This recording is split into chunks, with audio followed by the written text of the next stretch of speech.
এখন তো ইলিশ মাছ ধরার মৌসুম চলতেছে, তো বাড়িতে আজকে এক ইলিশ মাছওয়ালা ভাই আসলো বেচার জন্য। তো তার থেকে মাছগুলো নেওয়া, যেহেতু উনি মাছগুলো ছোট আনছে এই কারণে ছোট মাছগুলোই নেওয়া। আর এখানে আমি কেটে ভালো করে ধুয়ে পরিষ্কার করে নিয়েছি। আর এই ইলিশ মাছগুলো ছিল পদ্মার ইলিশ, অনেক গ্রান ছিল, ছোট হলেও অনেক গ্রান। তো চিন্তা ভাবনা করতেছি আজকে কী দিয়ে রান্না করব। তো তখনই মাথায় আসলো যে সরিষা ভাপা ইলিশ করি। তো সাথে এখানে আমি কিছুটা পেঁয়াজ কেটে নিয়েছি, সাথে 3টা লঙ্কা বা কাঁচামরিচ নিয়েছি, কালো সরিষা নিয়েছি। এখন এটাতে শিলপাটাতে বেটে নেব। আর সরিষা ইলিশ ভাপা এর আগে আমি কখনো করিনি, সরিষা ইলিশ রান্না করছি কিন্তু ভাপা করিনি। তো আজকে ভাপা করব। তো একসাথে সব শিলপাটাতে বেটে নিলাম, পেঁয়াজ, কাঁচামরিচ, কালো সরিষা দানা। তো এগুলো বাটা শেষে এখন এগুলোকে উঠিয়ে নেব।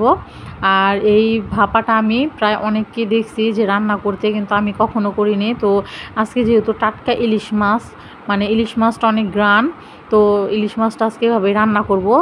তো এদিকে সরিষার তেল দিয়ে দিলাম খানিকটা, তারপরে দিয়ে দিলাম হলুদের গুঁড়া পরিমাণ মতো, তারপরে দিয়ে দিলাম মরিচের গুঁড়া, এরপর দিয়ে দিব সামান্য লবণ। আমি মাছটা আগে থেকে একটু লবণ দিয়ে মিক্সড করে রাখছিলাম, তারপরে একটু সয়াবিন তেল। তো এখন হাতের সাহায্যে ভালো করে মাখায় নেব, যাতে মাছের ভেতরটা পুরা মানে মাছের গায়ে সুন্দরভাবে মশলাগুলো লেগে যায়। তো আমি এখানে এক এক করে প্রত্যেকটা মাছের গায়ে দিয়ে দিতেছি, মানে মশলাগুলো ভালো করে মিক্সড করে নিতেছি হাতের সাহায্যে।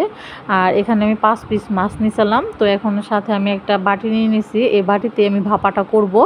আর এটাতে আমি পানি ভাপা করব, পানিতে দিয়ে ভাপ দিব। তো জানি না আমার মতো এটা কেউ রান্না করে খাইছেন কি না। তো আমি তো ফার্স্ট টাইম ট্রাই করতেছি। দেন এখন এক এক করে সব দেওয়ার পরে এই যে এক এক করে সব সুন্দর করে বিছিয়ে দিয়ে দিয়েছি, সাথে কিছু গোটা কাঁচামরিচও দিয়ে দিলাম। এখন এই যে একটা পাতিলাতে পানি, তারপরে স্ট্যান্ড, তারপরে এই যে বাটিটা দিয়ে একটা সুন্দর ঢাকনা দিয়ে ঢেকে দিয়ে দিলাম। তো অনেকক্ষণ পর আসছি, প্রায় আপনার আধা ঘন্টা পর। তো দেখি আমার ইলিশ মাছ ভাপাটা রান্না সুন্দর হয়ে গেছে, সুন্দর তেল ছেড়ে দিছে। তো আমি আরেকটা বাটিতে এটাকে নামিয়ে নিছি সুন্দর করে, আর ওপর দিয়ে কিছু কাঁচা লঙ্কা দিয়ে দিছি। তো এই তো ইলিশ ভাপা আমার রান্না শেষ। আর কি সুন্দর যে স্মেল আসতেছিল, মনে যাচ্ছে যে এখনই আমি গরম গরম ভাত দিয়ে খেয়ে নিই। কিন্তু এখন খাবো আরেকটা জিনিস রান্না রয়ে গেছে, সেটা হচ্ছে আজকে কচুরমুখী ডাল রান্না করব। তো এখানে কচুরমুখী আমি সিদ্ধ দিয়ে দিয়েছি, আর এদিকে ডালটা আমি রান্না করে নিলাম। সম্পূর্ণ ভিডিওটা দেখালাম না, যদি আপনারা দেখতে চান অবশ্যই কমেন্ট করে আমাকে জানাবেন যে কচুরমুখী ডাল কীভাবে রান্না করে আপনাদেরকে দেখাবো। তো যাই হোক, রান্না বান্না শেষ, এখন এই যে ভাপা ইলিশ দিয়ে ভাত খাওয়ার পালা। তো যেহেতু দুপুর হয়ে গেছে, তো এখন খাবার নিয়ে নিছি খাওয়ার জন্য। আর এত সুন্দর গ্রান আর গরম গরম ভাত দিয়ে সেই লাগবে খেতে। তো এই যে মাছ নিয়ে নিলাম, মাছটা যেহেতু ছোট কিন্তু গ্রানে ভরপুর ছিল। তো বিসমিল্লাহির রহমানির রহিম করে মুখে দিয়ে দিলাম। আর একটু কাঁচামরিচ ডলে নেব, কারণ আমি কিন্তু বেশি একটা ঝাল খেতে পারি না।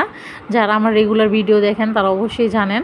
তো এই তো মাছটা অনেক সুন্দর সেদ্ধ হয়েছে। ভাপা দেখে যে অনেকে বলতে পারেন যে কাঁচায়, তা কিন্তু নয়। দেখেন কত সুন্দর সিদ্ধ হয়েছে, আর অনেক মজা হয়েছে। আমি তো তৃপ্তি সহকারে খেলাম অনেক দিন পরে এরকম, মানে একটু ফ্লেভারফুল আলা ইলিশ মাছ দিয়ে ভাত। তো তারপরে খাওয়া শেষ আমি অল্প একটু ভাত আর ওই যে কচুর যে খাট্টাটা রান্না করছি সেই খাট্টাটা দিয়ে ভাত খেয়ে নিলাম। তো আজকের ভিডিও পর্যন্তই, আল্লাহ হাফেজ।